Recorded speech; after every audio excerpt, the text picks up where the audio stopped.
Eh bien, salut à toutes et à tous, c'est Anthony Klinger de la chaîne Acadev et aujourd'hui on se retrouve pour une nouvelle vidéo qui a été énormément demandée sur la chaîne. Franchement là c'est vraiment, je déconne pas, on me l'a vraiment demandé énormément de fois.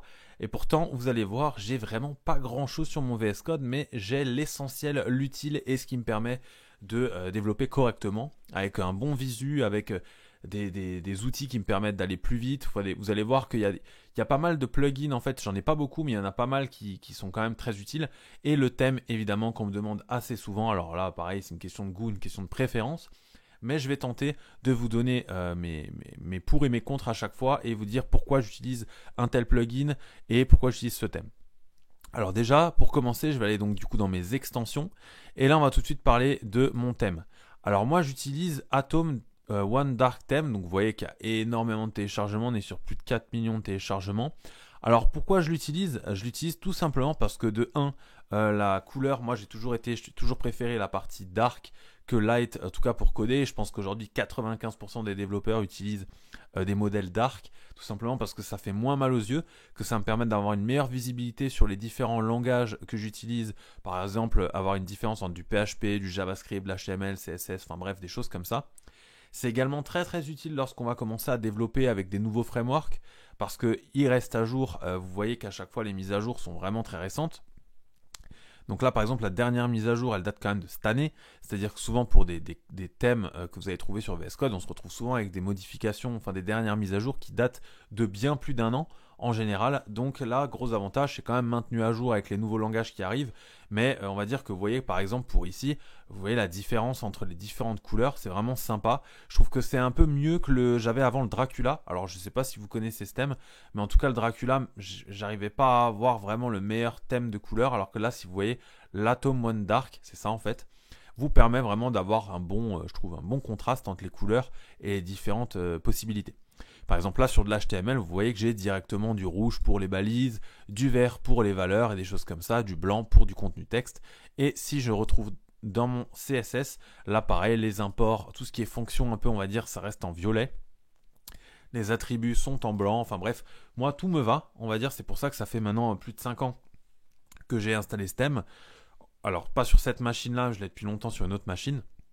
Donc je peux vous dire que avec le temps, j'ai du mal à m'adapter à d'autres thèmes. Donc voilà pour ce qui est de mon thème, on me l'a souvent demandé, je vous le donne. Atom One Dark Theme. Là actuellement on est sur la version 2.3. Encore une fois, peut-être que lorsque vous verrez cette vidéo, ça aura bien évolué, je ne sais rien. À vous de voir.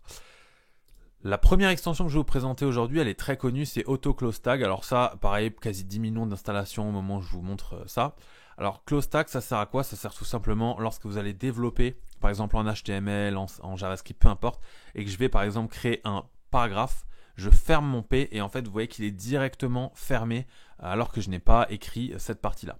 Alors ça vraiment c'est quelque chose aujourd'hui dont je ne peux plus me passer, c'est tout bête, tout simple, mais vraiment c'est quelque chose sur lequel je ne peux plus me passer. Tout simplement parce que ça me fait gagner à chaque fois un temps fou et surtout une fois qu'on a pris l'habitude de l'utiliser, on n'a vraiment plus l'habitude de fermer soi-même manuellement, on va dire, ces balises HTML. Donc vraiment vous voyez que lorsque vous avez créé par exemple, je sais pas moi, une div, à l'intérieur vous allez créer un H1, voilà, et à l'intérieur de ce H1 vous allez vouloir mettre un span, admettons, enfin peu importe la structure que vous voulez, que vous voyez que j'ai fait tout ça en littéralement 1 seconde 5, alors que si j'avais dû fermer à chaque fois tout ce que je fais, en fait ça me mettrait beaucoup plus de temps. Donc voilà pourquoi j'utilise Auto Close Tag, qui est très utile notamment pour l'HTML et le XML. C'est d'ailleurs pour ça qu'il a été primé. Voilà. Donc là après vous avez toutes les features, tout ce que vous pouvez faire, etc. Vous avez évidemment des options. Vous pouvez par exemple choisir que lorsque vous avez le slash, la fermeture, en fait, ça se ferme automatiquement plutôt que juste ça se ferme. Voilà, c'est ce que je viens de vous expliquer. Moi, ça se ferme automatiquement dès que j'ai fini ma première balise. Si vous choisissez de mettre cette option-là, ça vous ferme uniquement lorsque vous avez mis le slash pour la fermeture. Bref, vous avez vraiment plein d'options, tous qui sont toutes vraiment très utiles. À vous de voir lesquelles vous allez préférer pour vous, pour votre développement. Ensuite, et là je dirais que c'est peut-être l'extension la plus importante à avoir lorsque vous développez notamment en JavaScript et en PHP ou d'autres choses comme ça, c'est les accolades, donc les Bracket Pair Colorization Toggler. Alors, le premier avantage déjà, c'est qu'elles vont s'auto-fermer. Donc ça, en général, on a ça d'office, il me semble, sur les brackets, c'est-à-dire sur les accolades. Par contre, vous avez également une paire de couleurs qui va se mettre à chaque fois que vous allez créer du coup quelque chose. Par exemple, si ici je viens ouvrir deux balises script et que je crée une fonction, voilà, je crée une fonction test par exemple. J'ouvre mes premières brackets qui sont jaunes. Du coup, je vais marquer ici, je vais vouloir créer par exemple un if. Voilà, if xxx par exemple, on s'en fout. Je réouvre des brackets, vous voyez qu'elles ne sont pas de la même couleur. Pourquoi? Pour que moi je puisse bien les dissocier au fur et à mesure du développement, puisque lorsqu'on va avoir par exemple une quinzaine de brackets, en fait ça va devenir compliqué à l'œil, même si c'est très bien indenté, de voir quelle accolade va avec quelle accolade. Où est le début, où est la fin en gros. Donc ça, je vous conseille, je pense que 99% des utilisateurs de VS Code l'ont, tout simplement parce que c'est très très utile, ça mange pas de pain, c'est gratuit et c'est vraiment top pour le développement. Vous voyez qu'il n'y a pas beaucoup d'explications, tout simplement parce que vous installez et c'est réglé. J'utilise ensuite un pack de langage. Alors là, c'est vraiment par préférence. Si vous êtes vraiment anglophone ou que ça vous pose pas de problème d'avoir VS Code en anglais, utilisez la base, on va dire. Moi, j'ai installé le pack de langage français. Vous voyez qu'il y a quand même plus de 2 millions d'installations. Mais c'était pas forcément, on va dire, pour tout comprendre ou quoi, parce que je parle très bien anglais. Sans me vanter évidemment, c'est uniquement pour avoir vraiment les petits détails en français, notamment dans le terminal ou les choses comme ça, lorsque je vais développer. Donc après derrière, évidemment, ça reste quelque chose de secondaire. C'est vraiment pas le plugin que j'utilise le plus, évidemment, vu qu'une fois qu'il est installé, vous avez juste tout qui est en français. Premier plugin que là je vais vous donner vraiment un intérêt du coup derrière. Alors il existe plusieurs. Moi j'utilise HTTP Client. Il n'y a pas beaucoup d'installations parce qu'il y en a plein d'autres qui existent et qui sont plus utilisés, mais moi c'est celui que j'utilise. Il a plus de 70 000 utilisations. C'est VS Code HTTP Client. Voilà à quoi ça ressemble. Alors pour le lancer, une fois que c'est installé, c'est très très simple. Vous faites commande Shift P.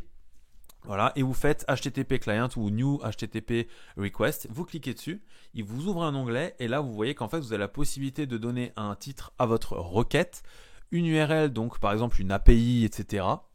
Une méthode, où là vous allez pouvoir par exemple utiliser du put, du post, du patch, du option, add, get, delete, enfin bref, vraiment toutes les méthodes possibles, un peu à la Postman finalement, mais directement sur votre VS Code. Le body, alors là le body évidemment, là ça va dépendre de ce que vous avez choisi ici.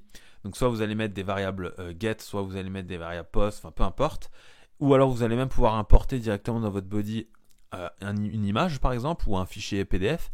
Et ici, vous allez pouvoir customiser des headers. Donc là, vous voyez que je peux mettre plus à chaque fois, rajouter une association paire de clés name value.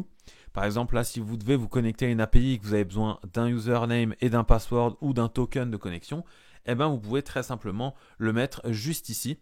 Et derrière, une fois que vous avez rempli à la fois vos informations pour la requête et vos informations pour la connexion, donc dans les headers, sachant que vous pouvez enlever à chaque fois, voilà, supprimer les headers, vous pouvez exécuter la requête en faisant send request. Et là, dans la partie response, donc là, j'en ai pas à vous montrer en exemple, mais je veux dire, si vous faites send request et que vous call une API avec des données en entrée, ici, vous sort la réponse de l'API directement dans VS Code. L'avantage, c'est que ça vous permet de faire ça directement en local. Lorsque vous avez, par exemple, je sais pas, vous développez en PHP, par exemple, votre backend ou en Node.js et que vous voulez utiliser de la partie client vers la partie back, du coup, votre API, vous pouvez l'utiliser directement dans VS Code avec une nouvelle requête HTTP et HTTP client. Donc ça, pareil, comme je l'ai dit, je le répète, il en existe plein. Donc encore une fois, c'est pas forcément celle-là que je vous conseille. Moi, c'est juste que celle-là, elle a une interface graphique et qui est plutôt moderne et sympa, on va dire, plutôt que d'avoir tout en code, parce que vous avez aussi l'autre extension d'HTTP client, où là, par exemple, vous allez avoir un point HTTP, une extension point HTTP, et vous aurez juste à mettre votre requête et derrière tout dans le code, et il vous sort le résultat. Moi, je trouve que ça, c'est plus propre, c'est un peu moderne, on va dire, à la Postman, et donc c'est très compréhensible. Ensuite, j'utilise Live Server. Alors ça, c'est vraiment uniquement quand j'utilise l'HTML CSS et que je veux faire, on va dire, des rendus live. L'avantage, c'est que par exemple, normalement, vous savez que lorsque vous créez un fichier HTML CSS, enfin plutôt un site en HTML CSS, et à chaque fois que vous avez enregistré votre HTML ou votre CSS, il va falloir rafraîchir la page de votre navigateur. Vous l'avez compris, Live Server, pareil, si je regarde le nombre d'installations, 34 millions, c'est énorme. C'est juste que là, vous allez pouvoir démarrer vos fichiers HTML, par exemple, ici, en faisant un clic droit sur index.html, en Live Server.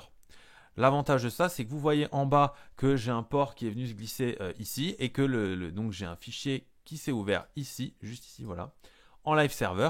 Donc pour l'instant, j'ai rien sur mon HTML, mais si du coup je vais dans mon HTML ici et que je mets dans mon H1 salut, par exemple, sans enregistrer par contre, je vais faire ça, voilà.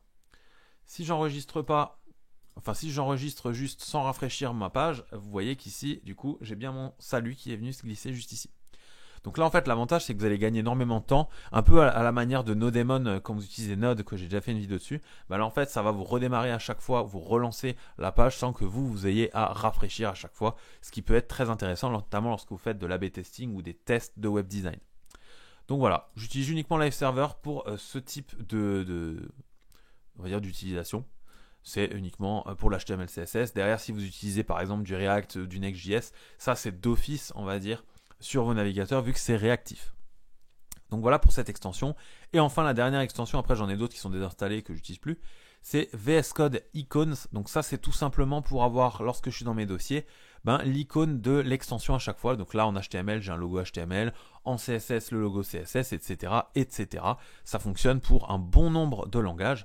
Je pense même que je peux réussir à vous montrer ici directement. Voilà, je vais descendre. Non, j'ai pas d'exemple ici.